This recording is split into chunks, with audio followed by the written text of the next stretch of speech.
Hello, bachcho. Let's read this question. So this question says, a boy sitting in the topmost berth in the compartment of a train which is just going to stop on the railway station drops an apple, aiming at the open hand of his brother, situated vertically below in his own hand, at a distance of 2 meters. The apple will fall. Option A, in the hand of his brother. Option B, slightly away from the hand of his brother in the direction of the motion of the train. Option C is slightly away from the hand of his brother, opposite to the direction of the motion of the train. And option D is our none of the above. Okay, तो चलिए बच्चों, अब हम इस question को start करते हैं। तो देखिए बच्चों, इस क्वेश्चन का जो आपका की कॉन्सेप्ट है, इस क्वेश्चन का आप की कॉन्सेप्ट लिख सकते हैं। देखिए इस क्वेश्चन में उसने क्या बोला है कि एक बॉय है, वो क्या करता है, किसी ट्रेन के थर्ड कंपार्टमेंट पे है, ठीक है।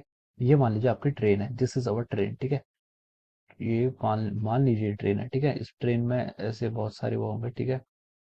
ये आपकी ट्रेन है मान लीजिए, और इसमें क्या ऐसे कंपार्टमेंट में है, these are the compartments in the train, ठीक है। ऐसे करके इसमें बहुत सारे कंपार्टमेंट है, ठीक है।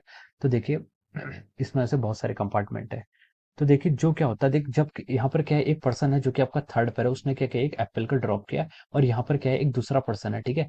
उसका भाई है यहाँ पर, ये आपका दूसरा पर्सन है, ये उसका हैंड है, ठीक है। और वो क्या कर रहा है, इस एप्पल को कैच करने के लिए यहाँ पर रुका हुआ है, ठीक है। अब क्वेश्चन में क्या बोला उसने कि बॉय ने क्या किया, देखिए टॉप मोस्ट बर्थ, सबसे ऊपर वाली बर्थ से क्या किया उसने, एक एप्पल को क्या किया, नीचे नीचे ड्रॉप किया है, ठीक है। ड्रॉप किया एप्पल को, ठीक है। और उसमें बोला गया है कि जो ट्रेन है आपकी, वो क्या कर रही है, स्टॉप हो रही है। ट्रेन स्टॉप हो रही है यानी कि मतलब यहाँ पर जो ट्रेन का एक्सेलरेशन है वो क्या हो रहा है, आपका नेगेटिव हो रहा है। ट्रेन का एक्सेलरेशन नेगेटिव हो रहा है, यानी कि देखिए उसकी मान लीजिए ट्रेन की इनिशियल वेलोसिटी यू थी। अगर ट्रेन की इनिशियल वेलोसिटी यू है, तो जो इसके अंदर पर्सन बैठा हुआ है, ठीक है, जिस पर्सन ने देखिए ये एप्पल को ड्रॉप किया, उसकी वेलोसिटी कितनी होगी, उसकी वेलोसिटी भी आपकी यू होगी। ट्रेन की वेलोसिटी यू है, तो जो पर्सन इस जिसने इस एप्पल को ड्रॉप किया, उसकी वेलोसिटी भी यू होगी।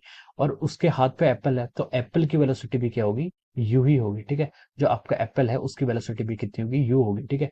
अब देखिए ये जो पर्सन है, ठीक है, ये जो पर्सन है, ये जब एप्पल मान लीजिए आपका T time is equal to zero पर थ्रो किया है, तो उस टाइम पर इस पर्सन की वेलोसिटी भी कितनी होगी, यू ही होगी, ठीक है। उस टाइम पर जब आपका टाइम क्या था, आपका जीरो था, ठीक है। तो सबकी वेलोसिटी यहाँ पर यू थी। लेकिन देखिए क्या हुआ है कि उस एप्पल ने देखिए कुछ डिस्टेंस ट्रेवल किया वर्टिकली डाउनवर्ड डायरेक्शन में, आपका 2 मीटर। 2 मीटर क्या करेगा वर्टिकली डाउनवर्ड, यानी कि उसने वर्टिकल डिस्टेंस जो है यहाँ पर इसकी, जो इसने वर्टिकल डिस्टेंस क्वेश्चन में दी है, ये कितनी दी है, 2 मीटर। तो इसने क्या किया, देखिए 2 मीटर के अंदर इस एप्पल ने कुछ डिस्टेंस ट्रेवल की होगी। और जब तक ये एप्पल ये 2 मीटर डिस्टेंस ट्रेवल करेगा, उतने टाइम पर देखिए इस ट्रेन की वेलोसिटी क्या हो गई है, चेंज हो गई है। चेंज की होगी क्योंकि ट्रेन क्या हो रही है, स्टॉप हो रही है। ट्रेन स्टॉप हो रही है, मान लीजिए इसकी फाइनल वेलोसिटी आपके ट्रेन की कितनी होगी, वी होगी। और हम बोल सकते हैं कि जो आपकी वी है, ये क्या है, लेस देन यू, क्योंकि ट्रेन क्या हो रही है, आपकी स्टॉप हो रही है, ठीक है। तो देखिए एप्पल आपका जब उसने थ्रो किया, एप्पल की वेलोसिटी पूरे रास्ते भर कितनी रहेगी, यू रहेगी। लेकिन जो पर्सन क्या कर रहा है, इस एप्पल को कैच करने की कोशिश कर रहा है, ठीक है। मान लीजिए एक पर्सन है, इस एप्पल को कैच करने की कोशिश कर रहा है, इसकी वेलोसिटी कितनी हो जाएगी, इसकी वेलोसिटी आपकी v हो जाएगी, ठीक है। एप्पल की वेलोसिटी u है, और जो पर्सन कैच करने वाला है, इसकी वेलोसिटी कितनी हो जाएगी, v हो जाएगी, ठीक है। तो हम बोल सकते हैं कि यहाँ से हमें क्या पता चलेगा, देखिए ये जो एप्पल है, ये क्या करेगा, देखिए ये आपका time t is equal to का सिचुएशन है। तो ये आपकी, अगर आप किसी time t is equal to t पर अगर हम ये सिचुएशन बनाए, जब ये पर्सन, जब ये बॉल क्या आ जाती है नीचे आपकी, आती है, जब बॉल सॉरी जब आपका एप्पल क्या आता है, नीचे फॉल होता है, तब हम समझ सकते हैं कि ये कंडीशन ऐसी होगी। देखिए एप्पल यहाँ पर पहुंच जाएगा और पर्सन आपका क्या रहेगा, यहाँ पर रहेगा, ठीक है। अगर ये आपकी क्या हो रही है, डी एक्सिलरेट हो रही है, यानी कि आपका एक्सिलरेशन नेगेटिव है, ठीक है। तो देखिए ये आपका पर्सन है, ठीक है। और ये आपका एप्पल है, ये ऐसे नीचे गिर जाएगा, ठीक है। तो देखिए ये ऐसा क्यों हुआ, क्योंकि बॉल की वेलोसिटी कितनी थी, यू थी, वो क्या थी, ज्यादा थी। और पर्सन की वेलोसिटी कितनी थी, वी थी, ठीक है। पर्सन की वेलोसिटी वी थी, बॉल की वेलोसिटी सॉरी एप्पल की वेलोसिटी कितनी थी, यू थी, ठीक है। तो देखिए अब हमें यहाँ से पता चल गया कि देखिए वी, आपकी जो वी थी वो क्या है, लेस देन यू है, ठीक है। लेस देन यू है, तो ये जो एप्पल है वो इस पर्सन से पहले ही आगे क्या गिर जाएगा, ठीक है। In the direction of the motion of the train the Apple will fall, ठीक है। और ये एप्पल पर्सन के हाथ पर नहीं आएगा। इस पर्सन के हाथ पर ये कब आता है, देखिए जब ये मोशन क्या होता है, कांस्टेंट स्पीड से होता है, तब ये पर्सन के हाथ पर आता है, ठीक है। लेकिन यहाँ पर क्या हुआ आपका, ये जो एप्पल का पाथ है, देखिए जो एप्पल का पाथ है, ये आपका क्या है, एक पैराबोलिक पाथ है, ठीक है। ये आपका क्या है, पैराबोलिक पाथ है, स्ट्रेट लाइन पाथ नहीं है, ठीक है। This path is a parabolic path, this is not a straight line path. और एप्पल क्या हो जाएगा, आपका पहले ही ड्रॉप हो जाएगा, और पर्सन आपका क्या रहेगा, पीछे रहेगा, ठीक है। अब क्यों होगा, क्योंकि मैंने बता दी ये क्या करता है, इसके मोशन को क्या कर लेता है, इनहेरिट कर लेता है, ठीक है।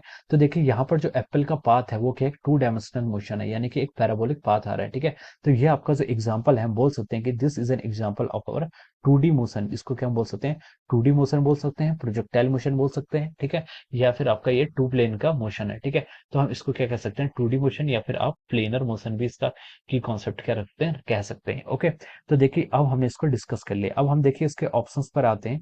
ऑप्शन देखिए, ऑप्शन ए में क्या बोला उसने, in the hand of his brother the Apple will fall in the hand of his brother. ये ऑप्शन क्या हो जाएगा आपका, रॉन्ग हो जाएगा। ये ऑप्शन कब ट्रू होता है, जब आपका ट्रेन क्या होती है, कांस्टेंट वेलोसिटी से मूव करती है, ठीक है। तो ये ऑप्शन आपका रॉन्ग हो जाएगा। ऑप्शन बी में उसने बोला है कि slightly away from the hand of his brother in the direction of the motion of the train, ठीक है। उसके ब्रदर के हैंड से थोड़ा सा आगे बैठे, आगे गिरेगा, और in the direction of motion of the train, ठीक है। ये स्टेटमेंट आपका ट्रू हो जाएगा, ठीक है। ये स्टेटमेंट क्या ट्रू है। ऑप्शन सी में बोला है कि slightly away from the hand of his brother opposite to the direction of the motion of the train. ये स्टेटमेंट क्या हो जाएगा आपका, रॉन्ग हो जाएगा, ठीक है। ये स्टेटमेंट कब ट्रू होता, जब ट्रेन एक्सेलरेट कर रही होती, जब एक ट्रेन एक्सेलरेट करती है तब आपका ऑप्शन सी ट्रू होता है, ठीक है। लेकिन ट्रेन क्या करती है, डी एक्सेलरेट कर रही है। ऑप्शन डी में बोला इसने नन ऑफ दी अबव, तो ये ऑप्शन भी क्या हो जाएगा आपका, रॉन्ग हो जाएगा। ओके, तो हम यहाँ से बोल सकते हैं कि जो आपका करेक्ट ऑप्शन है वो क्या है आपका, ऑप्शन बी, ठीक है। हम बोल सकते हैं कि our option B is the correct answer of this question, ठीक है। ऑप्शन बी क्या है, इस क्वेश्चन का आपका करेक्ट आंसर है। So we can write option B is the correct answer of this question. Okay. So I hope you all understood this concept. All the best and thank you so much.